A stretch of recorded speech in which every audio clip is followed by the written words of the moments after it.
Hello, everybody, and welcome back to another edition of Nation's Pastime in the Nation's Capital. I'm your host, Andrew Snaith, here with my coach, James Higgins, and another trade deadline has come and gone. I got to say, one of the more exciting ones we have seen in the past couple of years, maybe one of the best of all time, as some are saying. Isn't that right, James?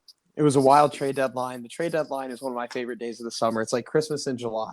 Every team gets their new shiny Christmas present, some bigger than others. And in this case, this year we had a lot of superstars. I believe 10 or 11 All-Stars changing teams. It was an eventful July 30th. It was an eventful few days leading up to it, and a lot of teams improved. Some teams that we expected to make a lot of moves did nothing, and there were other teams who surprisingly sold but got pretty solid returns for selling off their big assets.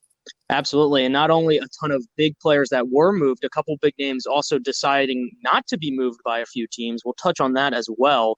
But let's start off with the ones that were moved. And how can you start off with any trade other than the one that the Dodgers pulled off with the Washington Nationals on the trade deadline day of July 30th? James, I got to say, this is as close to a blockbuster deal as I thought we were going to see this trade deadline. Absolutely insane. And do you want to go ahead and read off what that exact trade was? Because earth-shattering, to say the least.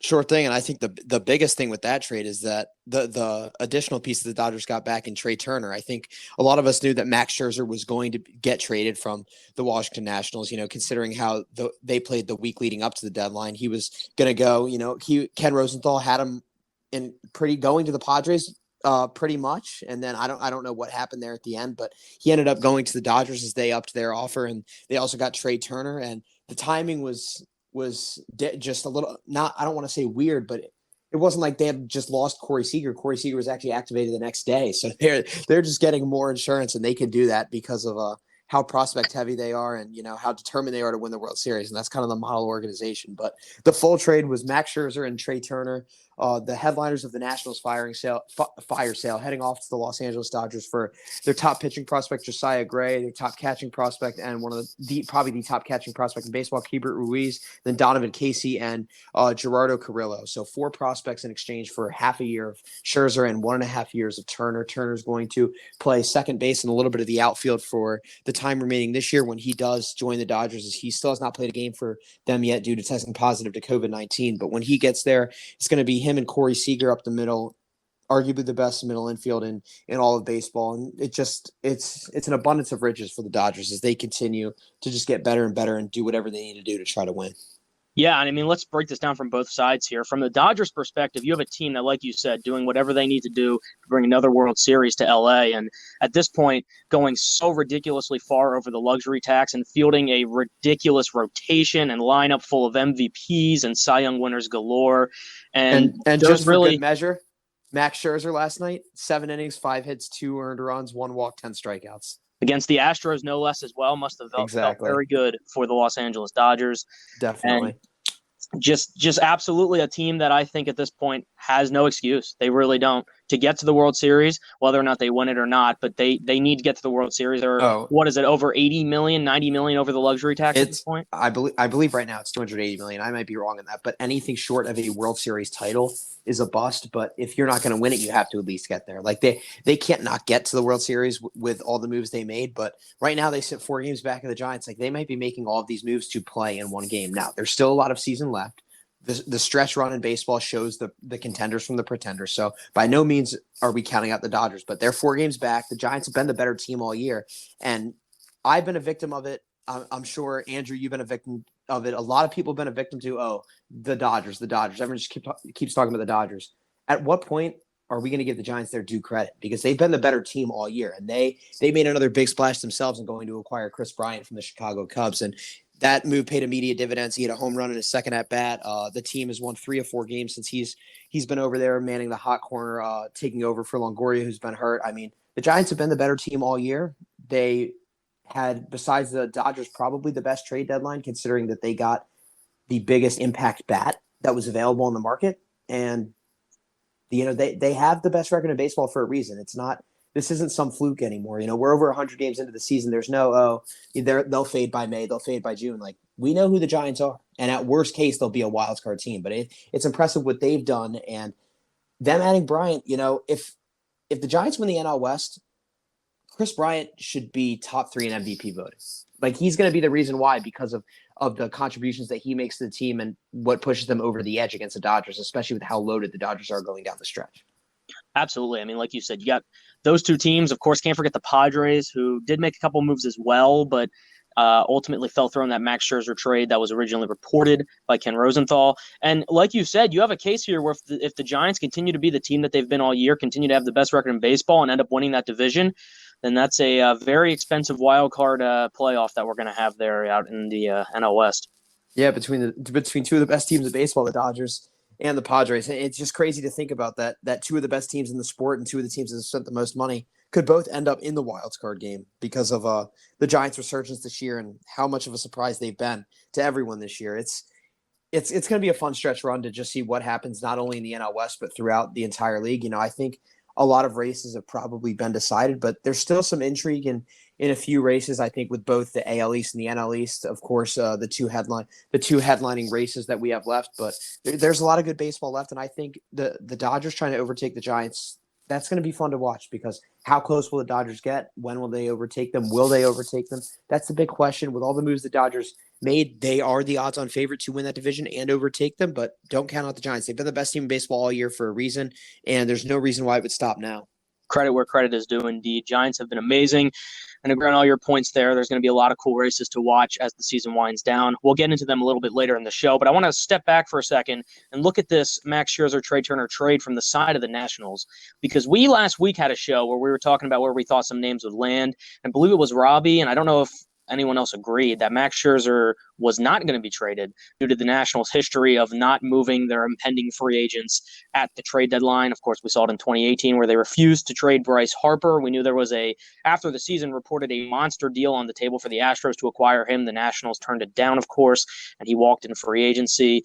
And a lot of people didn't think that they would actually go through and fire sale the team. But like James said earlier, they had a horrible, horrible week of play leading up to the trade deadline, and ultimately deciding to sell quite literally everyone of value whose name was not Juan Soto. But this trade in particular, I think we all knew that Max Scherzer was the piece that needed to be traded. I've been saying on Nation's Pastime here for, I believe, a couple months now that the Nationals need to sell at this deadline. If they're out of it, they need to not get nostalgic. They need to sell off the pieces that are going to be free agents, get what they can for them, and help them accelerate a potential rebuild and be good, whether it be next year or the year after. But I got to say, James, the move that I do not agree with is the Trey Turner one. This guy is one of the most underrated players in baseball. He is a superstar. He was playing at MVP level when he was with the Nationals, and I do not like at all the decision to move him. Completely agree. I think it was a terrible move for the Nationals to trade Trey Turner. I know that you get more value of trading him right now because he's got a year and a half left on his contract compared to if you're going to wait to the offseason if you did want to trade him because he only had a year left. But bottom line is they should have paid Trey Turner what he wanted and signed him. And they had extension talks multiple times. They broke off. Trading Trey Turner was completely ridiculous. This season, he's hitting 322. He's got 18 bombs. He's got a 4.1 WAR to go along with an 890 OPS, which at the shortstop position is incredible. And for someone who relies on speed, he's got 21 stolen bases in 96 games. He's missed some time due to injury and the COVID-19 list. But when Trey Turner's healthy, when Trey Turner's playing, there's a reason why he was an all-star this year. He's been one of the most underrated players in the game for 3 or 4 years now. And, you know, if you don't – people outside of Nationals fans, I don't think a lot of people pay attention to Trey Turner because the Nationals have always had other bigger superstars, whether it's Bryce Harper, Max Scherzer, Anthony Rendon, Steven Strasburg, whoever it may be leading the team. But Trey Turner has been a constant at the top of the order since 2016. I mean, he played his rookie year. He moved to center field to accommodate the team, finished third in rookie of the year voting. And now he's moving to second base to play the Dodgers. He can play all over the diamond. He's the fastest guy in baseball. He's the biggest steal threat. He's got pop. He hits for average. He hits for contact. He's when you talk about true 5-tool players, Trey Turner is a true 5-tool player. The power might not be completely there like it is for some of the other 5-tool players that we look at today, but Trey Turner is the complete package. He's an MVP candidate year in, year out, an underrated MVP candidate, but he should not have been traded. He deserves whatever he's going to get in his next contract, whether it's with the Dodgers or with another team in free agency. Maybe it's with the Nationals again if they come to their senses. Who knows? But the bottom line is Trey Turner, the Nationals should not have traded Trey Turner. It was a dumb decision. They should have paid him what they wanted and continued to try to build around him and Juan Soto instead of trading off all their valuable assets. I think I understand Mike Rizzo was in a tough position. I think this was ownership driven. I think it was a terrible decision. There's no reason that the Nationals should have traded Trey Turner. They have the money to pay him what he's worth. And if you have to wait until this offseason is over to see what Baez and Story and Seager and Correa all get because Turner is one of the elite shortstops in the game, then fine, wait. But pay Turner what he deserves. And if that's a little bit above Story and Baez, but lower than Lindor and Seager and Correa, fine. But let those guys be a benchmark for him because he's a $180 to $200 million player. There's no doubt. And you hate to play the what if game here, but you're taking a look at a Nationals franchise that this will be the third time now where they have refused to meet the demands and pay a star position player. And they continue to sink that money into pitching, which of course paid dividends in 2019 as they won the World Series. But you have two of those contracts now, the third one being Max Scherzer, now off the books. But the two other contracts that they gave, Patrick Corbin and Steven Strasburg, not looking like great deals. Corbin being absolutely horrible this year, and Strasburg's not going to throw another pitch for the rest of the season and has barely thrown one this year. And like I said, to start this, you hate to play the what if game, but what if you use some of that money to sign some of these star position players long term? And out of the three position players that you're talking about, Harper, Rendon, and now Trey Turner, Turner was definitely the most reasonable contract demand to meet, and he was the most homegrown out of all. I think he was the one who bought into the Nationals culture the most, if that makes any sense. That's no knock on Harper or Rendon. Because I think all three of them bought in. But when you talk about guys who truly get it, who truly get to play, who truly get it, what it means to play for the Nationals, to wear the curly W, to play in DC, I think Trey Turner got it the most out of everyone. And he truly, not that the other guys didn't enjoy playing here, but I think out of all of them, he truly enjoyed it the most and really wanted to stay. Like, I think he openly expressed his desire to stay the most out of those three guys, is what I'm trying to say.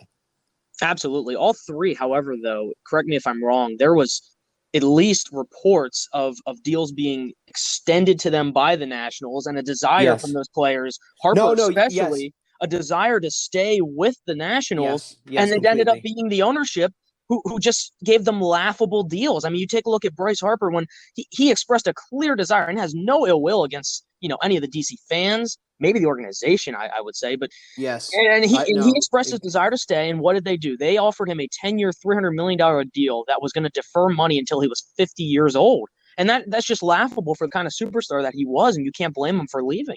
Right. No. And maybe it was recency bias with what I said about Turner being the guy who wanted to stay most.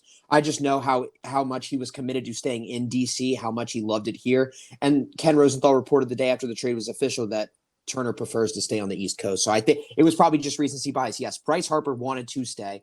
I know that they made him an offer in an envelope in his last home game in September of 2018, and then he flew down to ownership's house at Christmas to try to get a deal done. If there was a deal on the table that was reasonable, he would have accepted it. He would have stayed in DC. And then Anthony Rendon, before the postseason in 2019, was offered a 7-year, $210 million contract with deferrals. I'm not sure how long those deferrals were, but there were deferrals in there, and that is part of the reason why Rendon did not take the offer.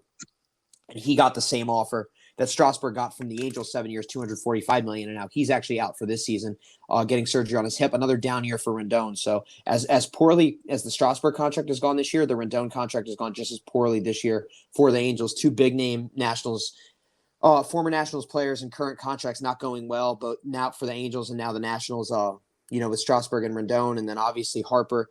We'll get to him in a second and his red hot tear, but it's unfortunate the Nationals are not willing to pay their homegrown superstars because these guys didn't come here from other organizations. They bought in right away. They came up. They helped them win. Obviously, in the case of Rendon and Turner, they helped them win a World Series. Harper helped put them on the map. He wasn't here when they finally lifted the trophy, but he was the first guy, along with Strasburg, that put them on the map, that helped them lay that bedrock, that helped them get other players in the door. And it's unfortunate that they're unwilling to pay these guys. It really is.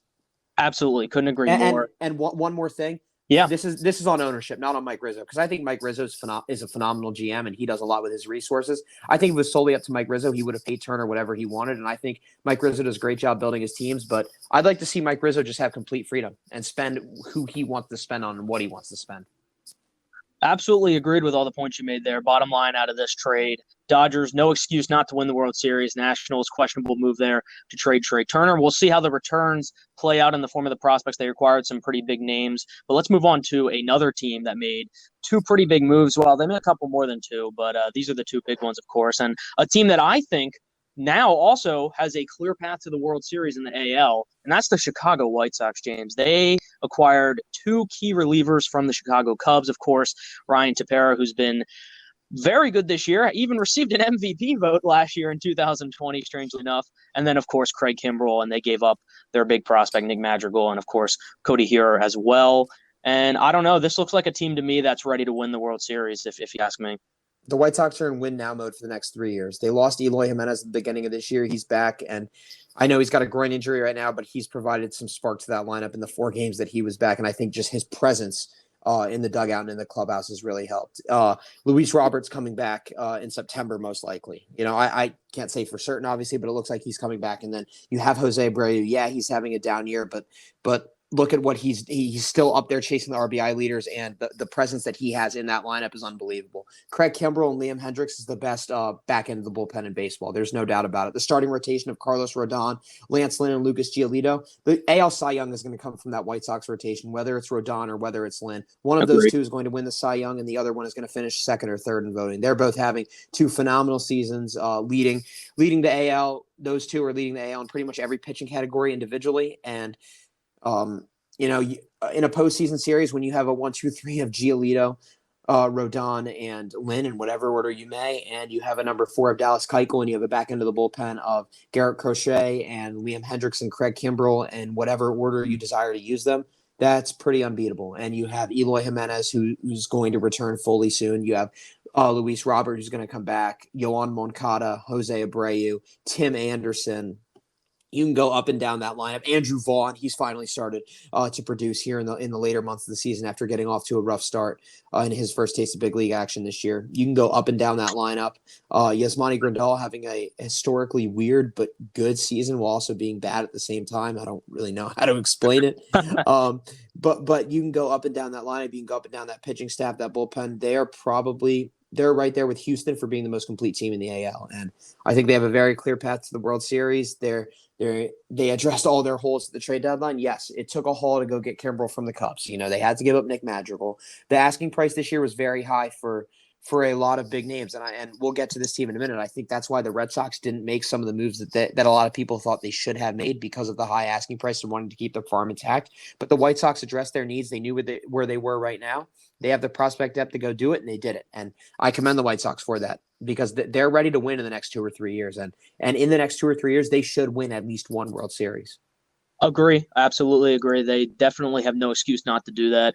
Final move we want to make. I know we mentioned the third one just so it's out there. They did acquire Cesar Hernandez from the Indians as well. Guy's having a quietly pretty good season, only batting .234, but showing some shades of power that he really hasn't in his career before. He's got 18 home runs on the season. Very good pickup. It's going to fill in nicely. He can play any of the infield positions pretty much. It's a solid depth piece because you don't have to plug him in at one place. You can plug him in anywhere in the infield. You can plug him in anywhere in the order. If you want to give Tim Anderson a day off and have him bat lead off and play shortstop, you can do that. If you want to have him play second and hit ninth to round out the order, you can have him do that. If you want to have him play third to give Moncada a day off and hit seventh, go ahead. You can plug him in anywhere. He's a solid depth piece, but he's more than just a depth piece. But he'll give you a spark in the playoffs. If he's not starting, he'll give you a spark off the bench if you need a pinch hitter or a pinch runner late in the game. The White Sox, what the White Sox are doing right now, there's a reason why they've been arguably the best team in the American League all season long. And come postseason time, I don't know if there's a team that can beat them. I think you can put Houston right up there with them, but I think it's going to come down to the White Sox and the Astros for supremacy in the American League. And what would be tough is that if they have to play each other in the league division series. I mean, we'll see what happens with Boston and Tampa.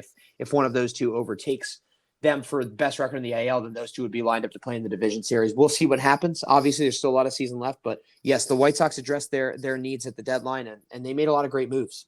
Is it fair to say the favorite on paper for a World Series matchup this year is Dodgers-White Sox? Yes or no? Yeah, that's what I predicted at the beginning of the season. So that's right. I think it's Dodgers-White Sox or Dodgers-Astros. Yeah, agree. Definitely going to be a combination of those teams. Just like we said, we're a Vic. What about the Giants? We did it again. Giants respect, right? We just did it. We did it again. And honestly, it's crazy because it does not matter how late we get into the season here and how long they have the best record in the NL and in baseball. I mean, look, we're always going to do it, and I think a lot of people are going to do it. It just comes down to the fact that they do now in the form of Chris Bryant, but before that didn't have a big, flashy kind of player putting up a ridiculous performance. I think Chris Bryant now has me completely sold. The acquisition of Chris Bryant, not that I wasn't trying to give them their credit or not be sold on them before, but them going out and getting Chris Bryant has them completely has me completely sold on them being a legit World Series contender. Yet we still doubt them, don't we? I mean, I'm rolling with my preseason prediction. I mean, sure, there's a little bias there, but I think that I don't know. Yeah, and that's why we play 162, right? You really That's why we play 162. Absolutely. I mean, a whole lot of other trades going on up to July 30th that occurred the past week. We could sit here and talk about them all night, but I think let's focus on two more, and then I want to talk about teams individually that did good or bad at the deadline. Is there any specific trade that you want to cover before we talk about one more here that I wanted to cover as well? Let's go with what you want to cover, because I don't know if it's the trade I want to do as well. But go ahead, we'll do yours. Fair enough. I wanted to cover what the Mets did, because there is a lot of holes on the Mets and a division that is still very winnable, very much so more winnable than it was a week ago. And again, we will talk about that later. Yeah. They really only made one move here. I mean, you can talk about the Rich Hill trade that they made about a week before the deadline. Rotation depth, it makes sense. They've been having problems in that rotation. Of course, DeGrom's going to be out till September. A couple other people injured as well, to the point where guys like Jared Eichhoff are making starts. You just can't have that if you're trying to win a division. But, of course, they went out and got one of the big Cubs pieces, and that, of course, being Javier Baez, and also Trevor Williams along in that deal as well, giving up Pete Crow Armstrong, their number 5 prospect, I want to say, right? Yes. And, 19-year-old outfielder, very big name, of course, had a right shoulder surgery recently and recovering from that, but should be a pretty good piece for the Cubs. And what I want to ask you about this deal is this enough for the New York Mets to hold on to that lead? Because that lead was about 5 games when they made this trade. And don't look now, but they are only half a game in front of the Philadelphia Phillies coming up on a big series this weekend. I think it hinges on a couple things. One, and the most important thing, being the health of Jacob deGrom. You know, if he ends up needing to be shut down for the remainder of the season, how deep is that rotation after Marcus Stroman? If deGrom can come back in a reasonable time, whether it's 2 or 3 weeks, can it be enough? It depends on Lindor's production. The Phillies have been red hot right now. Yes, they reduced that lead to half a game going into a big 3-game series this weekend. Will Francisco Lindor produce when he gets back? How long will he be out? Will Jacob deGrom be Jacob deGrom when he comes back? Or will he be worried in the back of his head about something? Will he ease up? Will Jeff McNeil and Michael Conforto ever get going? Because Michael Conforto right now is hitting 200 and we're in August. I understand he hasn't played a full season because of injuries. But if the Mets are going to do this thing, they need offensive production outside of Pete Alonso and Dom Smith. Because that offense has quite honestly been very underwhelming this year. And honestly, I'd say less underwhelming this past week. They left the bases loaded a ridiculous number of times in this past series. They played against the Marlins, losing 3 of 4. They did it 3 more times today, including in the 9th inning when they had the chance to potentially tie the game or more against the Marlins closer Anthony Bender, and just couldn't get it done. The offense is not looking great. Baez, had the platinum sombrero today, but we'll say the besides 2 games that they have doing his. Besides that, he's been doing his part. He's been doing his part besides today, and I don't want to get hung up on one game because that happens to everyone. Well, no, and that's what I wanted. I was actually going to say after that was the 2 games that they have won since acquiring him were both directly because of Baez. He had 2 huge home runs in both of those games, and I think this is the kind of player that Javier Baez is. He's a very flashy, exciting player, hits those big home runs, but he's also a guy that strikes out a metric ton. He really does. And, I'm not sure if I'm the Mets. I do like the move. I mean, it's a huge name, gives you a ridiculous second base and shortstop combo once Lindor comes back, moving Baez over to second, of course. And I do like the trade. If I'm the Mets GM, I don't know about you, but I would have done something more about either the rotation or maybe the bullpen as well. Yeah, I mean, look, at the end of the day, I think this all hinged on Lindor being out maybe longer than we think. Like, I think if Lindor was healthy, they probably would have prioritized the rotation more, aside from adding Rich Hill. But deGrom didn't get shut down until after the deadline. We don't know how long he's going to be out for. He might come back next week and be fine for the rest of the season. And if you have a healthy deGrom to go along with Stroman, I think they can weather that storm. Baez has done his part, obviously, besides the rough day at the plate today. They need offensive production from guys that have produced in the past, like Conforto, McNeil. They need Alonso to keep doing what he's doing. It's going to be a tight race in the NL. Is it enough? I don't know. I don't know if they're going to hold on. 2 weeks ago, I would have said, yeah, they're going to win the division. Right now, I don't know. because the other team in the NL East, the Philadelphia Phillies, are heating up. They just swept the Washington Nationals, 2 big come from behind wins in DC. The other 2 wins were fairly easy wins. Bryce Harper has been going off. He had 2 home runs this series. Overall this year, he's slashing 300, 400, 500. The exact numbers I will get in one second. But Andrew, I know your answer to this question, and I know my answer too. Is Bryce Harper underrated? The answer is yes. People have focused so much on Bryce Harper being overrated. Bryce Harper is one of the highest paid players in the game. Bryce Harper doesn't produce. Bryce Harper doesn't do this. Bryce Harper doesn't do that. Well, let me tell you what Bryce Harper does. He hits 305 with a 979 OPS. He's got 18 homers and only 42 RBIs, but the RBI metric is not his fault. Guys aren't on base in front of him. He's second to the National League in on base percentage, only to Juan Soto, 2 elite players in this game. Bryce Harper's on base percentage this year is 417. I believe Soto's is 421. So very, very, very close in the on base percentage category. And 2 scary hitters. It's obviously been a huge boost for the Phillies because Harper finally got going once he got off the injured list, and especially this last week and a half, he's really just turned it on for the Phillies when they've needed him most. Andrew, what do you think the Phillies' chances are of winning the NL East after this 4-game sweep against Washington? Obviously, going in, we weren't sure, what was going to happen, whether they were going to come and lay an egg and split the series or lose the series, but they showed up when they needed to, even when it came down to the last moments here. Series. What do you think about the Phillies' chances to win the NL East, and what do you think Harper's MVP chances this season for the Phillies? Well, I want to go back to right before the trade deadline when Dave Dombrowski was asked about what the club was going to do. And that was still at a point where a lot of people didn't know if they were going to buy, sell, or sit and do nothing, especially being so close to the luxury tax as well. And what Dave Dombrowski said, generally was, we have a lot of very good players who we believe are going to start playing better. And if they do, we should have no problem making the playoffs.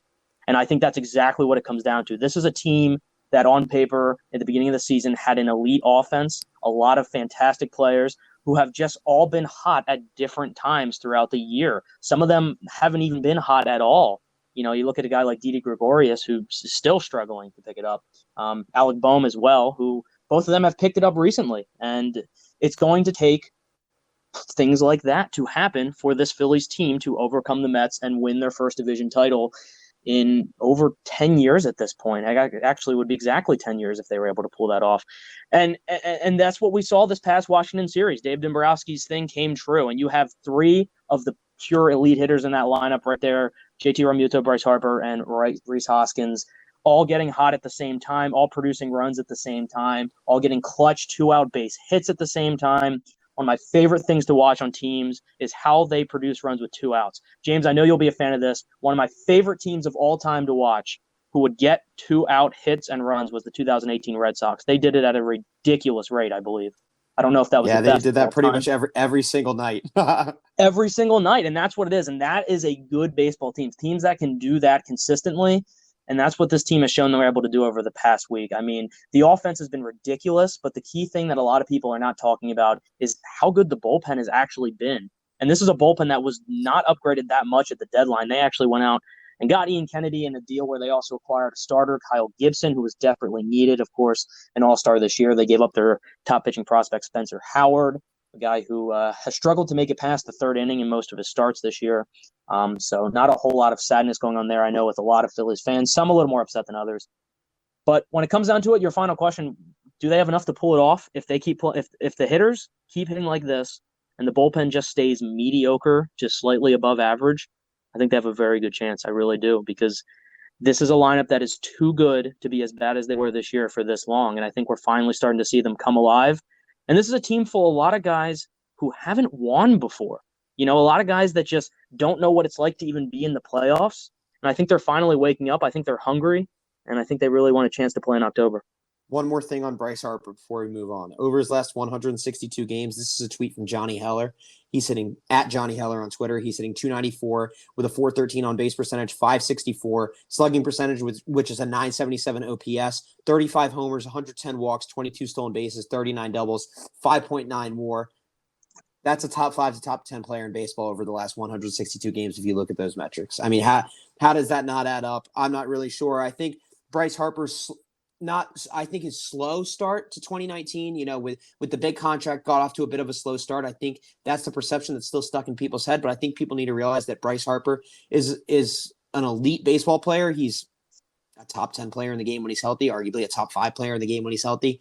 And it's something to pay attention to the rest of the season, because if the Phillies are going to win the division, as Andrew said, Bryce Harper is going to need to carry this team along with JT Realmuto and Rhys Hoskins. But Bryce has been at the center of that lineup all season long, and he's done a tremendous job. Yeah, if we're throwing ridiculous Harper stats out there, he has a 306, 417, 557 this year, as James mentioned. Of course, last year, 268, a little bit lower average with a 420 on base and a 520 slugging percentage. That makes him a top 6 hitter in baseball over the past 2 seasons. He's having a ridiculous year on OBP again. He's the 3rd best in the past 2 years, the 8th best slugging in that time. And the stat that I want to really throw out there to leave you with for Bryce Harper is a case, I guess, if he can keep this up for the MVP. James, he has reached base safely in 35 of his last 58 plate appearances. That's ridiculous. It's ridiculous, and that's what it takes. That's what it takes to get hot and carry a team. And Bryce is doing that, and we'll see how it transforms the Phillies down the stretch, whether into a playoff contender or into a team that ultimately doesn't end up making the playoffs. But we'll see what happens. It'll be an interesting remaining month and a half. One last trade I wanted to touch on. Absolutely.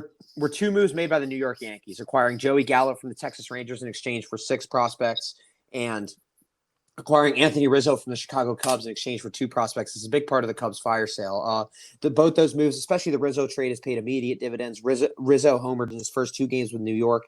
He's really been a solid left-handed bat in the middle of the order and has been playing solid defense. Gallo hit his first Yankee home run tonight to give them the lead against Seattle in the 7th inning. That game is still ongoing, I believe, unless it just went final. They took a 5-4 lead in the 7th in that game. So that they won 5-3. They won 5-3. So New York did win that game. It was a game-winning home run for Gallo. Obviously, Gallo had been off to a little bit of a slower start, but he's starting to get going. And these are 2 moves made by the Yankees. They needed to make a move going into the deadline, and now they sit, I believe, 6 out in the division race, 6.5 out in the division race, 2 out in the wild card. Andrew, have the Yankees done enough in your eyes to make the playoffs and overtake Oakland or Seattle for the second wild card spot? And then secondarily, will they catch the Red Sox or the Rays or the Blue Jays for the division title? James, you said back in, I believe it was April, this Yankees team is too talented. They're going to actually start hitting eventually. And it's taken a while, but I think they are finally doing that. Right. But one thing that I did say was that how much better would they get when Luke Voit got back? And they didn't get much better until they made these trade deadline moves.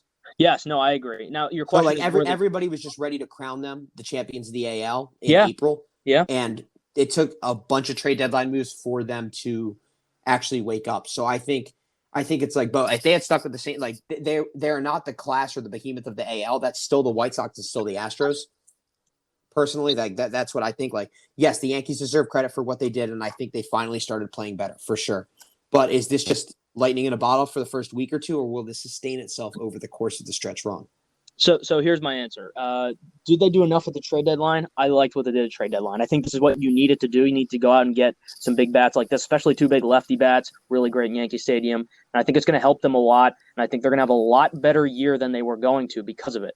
Now, your second question, is it enough to catch the Rays or the Red Sox? Absolutely not. I don't see this Yankees team making the postseason at all. The division is going to be one of those 2 teams. Personally, I would still right now give the edge to the Red Sox. I just like their offense a little bit too much, but I would not be surprised at all if the Rays come away with another division title. They are a very talented team continuing to win ball games down there. Do you see the Yankees? Do you see the Yankees getting the second wild card? They trail Oakland by 1. You see Oakland holding on? No, like I said, I don't see them making the playoffs. Okay. No, I just wanted to make sure you didn't misunderstand anything. Look, they were bad for too long, in my opinion. And other teams like Oakland, I think, that were good during that stretch, they're going to be able to ride that when they're better during those time periods. I also just think the Oakland Athletics are a better overall team. I liked what they did at the deadline. I'm not sure about the package or the pitcher that they gave up for Jesus Luzardo. No. Yeah, I know who it is. I'm just saying I'm not sure if that was the greatest move because that's 4 more years of Luzardo to the Marlins for half a year of Starling Marte. I mean, if they really think they can get deep in the playoffs with Marte as their center fielder, then that's fine.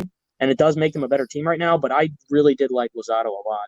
No, I completely agree. And I think Luzardo has he has the stuff, he has the physical, he has the wipeout stuff, pitch wise, repertoire wise to be a legit pitcher, to be a legit starter. But what Keith Law said on his podcast was, and once I thought about it, I echo his sentiments. I think the Oakland Athletics just got too tired of waiting around for Jesus Luzardo to either be healthy or tap into his full potential.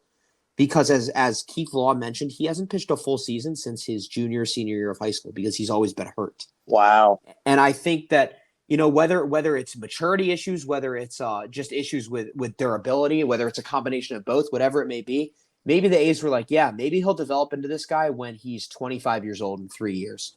But right now, we might not be ready to win then. We might be past our window. We're here now, ready to win. So let's upgrade now. Because Jesus Luzardo might turn into that guy, but it might take another 2 or 3 years. So why would they want to wait that long? Maybe a fresh start is what Luzardo needs. It really is interesting. That was the package I was most puzzled by. With any of these trades. Another big package, honestly, that I was puzzled by was the Jose Barrios package that Toronto gave up. Austin Martin and obviously Woods, two headliner prospects that have been, Woods is involved in a big trade before, and Austin Martin, number 5 overall pick in 2020. We'll get to that in a minute.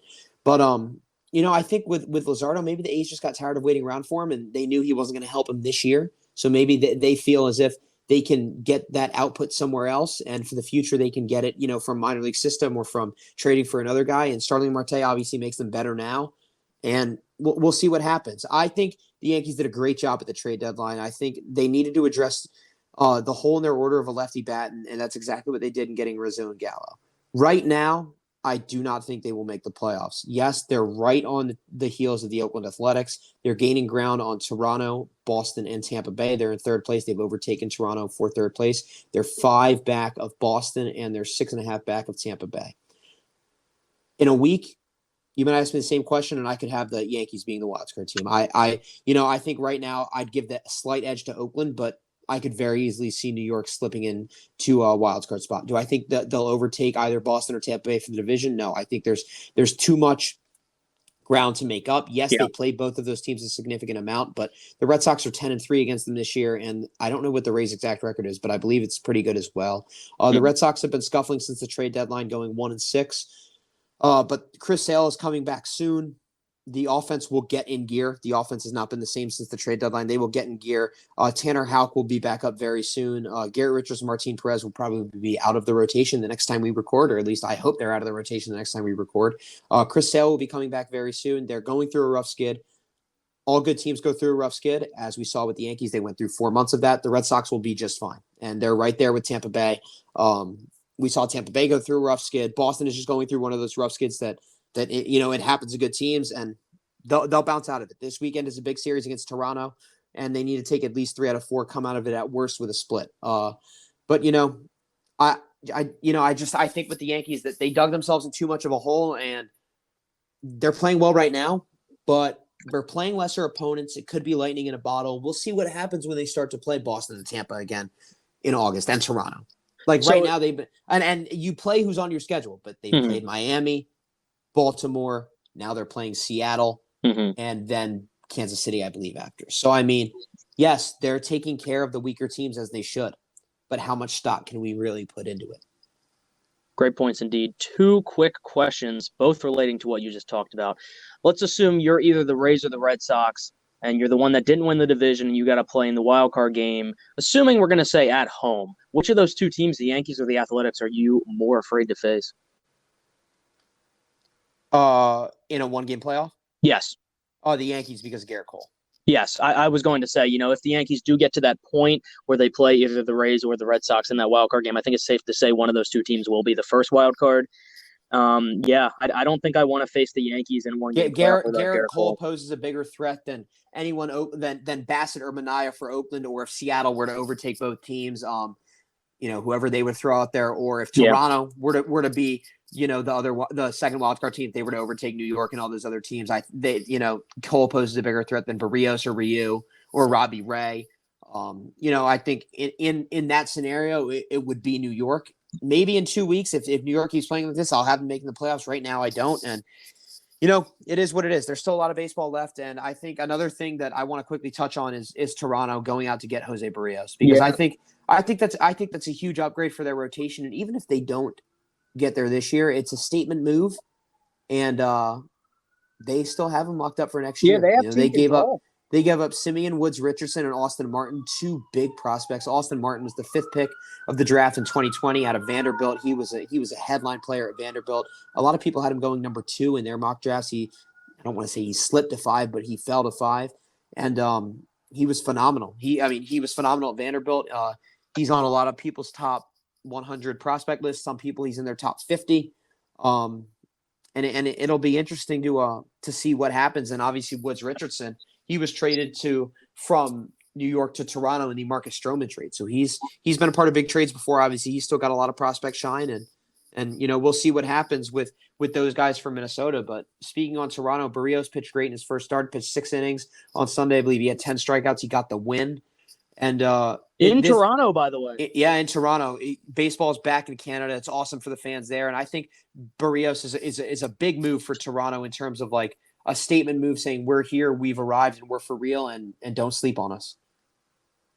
Absolutely. A big package indeed, but they get 2 or so years. Is it 2 of Barrios they have now? I know he enters arbitration. He's a free agent after 22. So he's got 2 more years of Barrios. Yeah.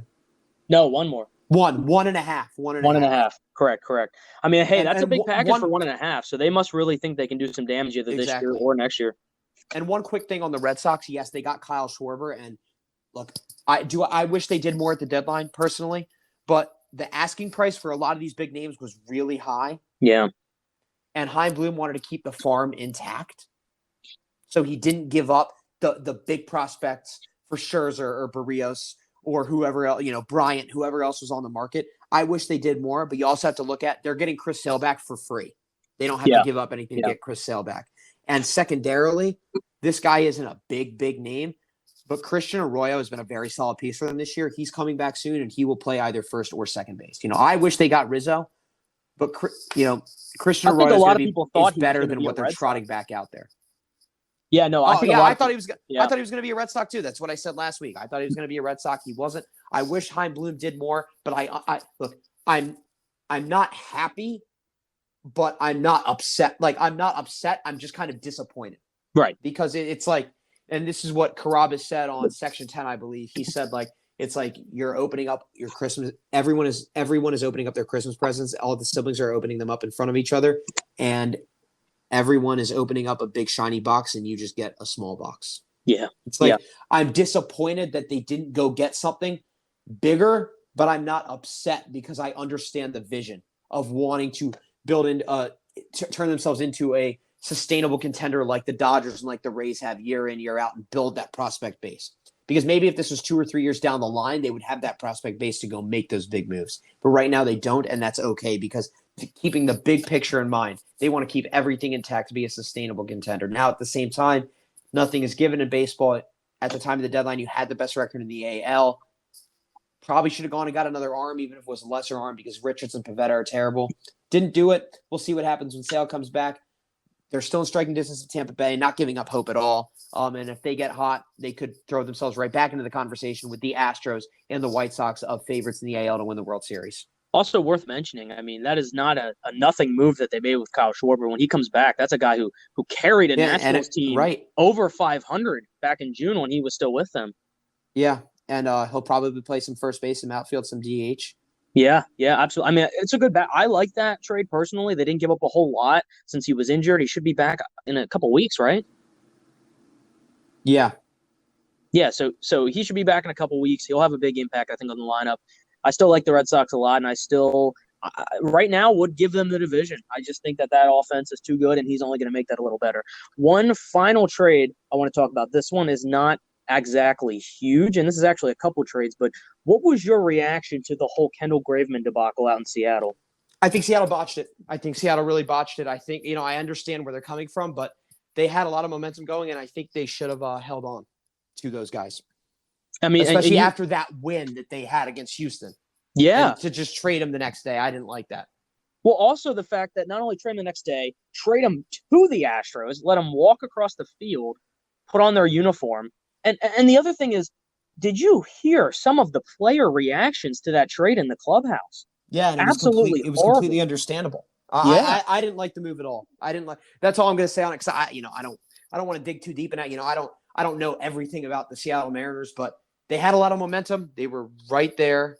And yeah, I don't think know. I don't like the trade. I don't remember who said it. I think it was an anonymous player, but one of them basically said the front office sees us as a fantasy baseball team and moving us around, and they don't actually believe in anything that we're trying to do here. And I think if you're the GM of the Mariners, the owner of the Mariners, whoever it may be, it's a bad move and a bad message to send to players who are playing their heart out and trying the best to and actually have a legitimate chance to win a wild card. And it's sad, I think, especially when front offices do stuff like this, 100%. And I mean, we have a ton of other trades that we could talk about here. We would be here all night there. There was a ton of big impact ones. We covered the huge ones that I think were the most impactful for the teams that acquired them, some of the prospects as well. But I think we are going to end it there in opposed to talking for the entire night about those. Because I know, James, we really could do that for a couple more hours. Definitely, definitely. And before we wrap up, follow our Instagram page at @PastimeCap. We will be posting podcast previews on there every week, little snippets of the best parts from the podcast. It'll be a great way to get the brand out there, interact. So to quote Pat McAfee, if you like the podcast, be a friend, tell a friend, follow the Instagram page, tell people to subscribe on YouTube, to listen on Spotify, and we'll really get back in action, especially with the school year starting soon. Yeah, starting up soon in about a month or so. We'll be back to live shows. Of course, they'll still be posted online if you can't catch it live. And we don't know a day yet of the week that's going to be, but count on that being a weeknight around 7 or 8 p.m. as well as it normally is. Very excited to get back to that. Also, a quick thing with the Instagram, another great way to just leave a comment with your questions or anything that you want talked about in the show. We'll see it and we'll talk about it. For sure.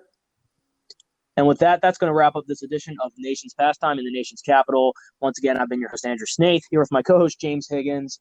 Have a fantastic rest of your evening and enjoy another great week of summer baseball.